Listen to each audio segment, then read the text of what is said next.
జిల్లా Chirala railway station ప్లాట్ఫామ్పై RPF, GRP పోలీసులు ముమ్మర తనిఖీలు చేపట్టారు. తెలంగాణ రాష్ట్రం నుంచి చార్మినార్ ఎక్స్ప్రెస్లో మద్యాన్ని అక్రమంగా తరలిస్తున్న 2 వ్యక్తులను పోలీసులు అదుపులోకి తీసుకున్నారు. వారి వద్ద నుండి 99 మ్యాన్షన్ హౌస్ క్వార్టర్ మద్యం బాటిల్స్ను స్వాధీనం చేసుకున్నారు. మద్యం తరలిస్తున్న చీరాల, కారంచేడుకు చెందిన రాఘవ, చిన్నబాబులపై కేసులు నమోదు చేసి దర్యాప్తు చేస్తున్నట్లుగా పోలీసులు తెలిపారు.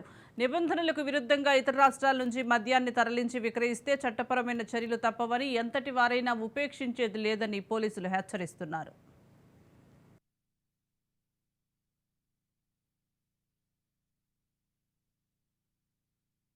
ప్లాట్ఫామ్ నెంబర్ మీద ఆర్పీఎఫ్ సిబ్బంది మరియు జీఆర్పీ సిబ్బంది కలిసి తనిఖీలు నిర్వహిస్తుండగా చార్మినార్ ఎక్స్ప్రెస్లో 2 వ్యక్తులు అనుమానాస్పదంగా బ్యాగులు కలిగి దాన్ని చెక్ చేయగా 99 water bottles 180 ml mansion house bottles కలిగి ఉంటుంది. వాళ్ళ మీద అదుపులో తీసుకుని వాళ్ళ కేసు రిజిస్టర్ చేసి రిమాండ్ పంపుతుంది.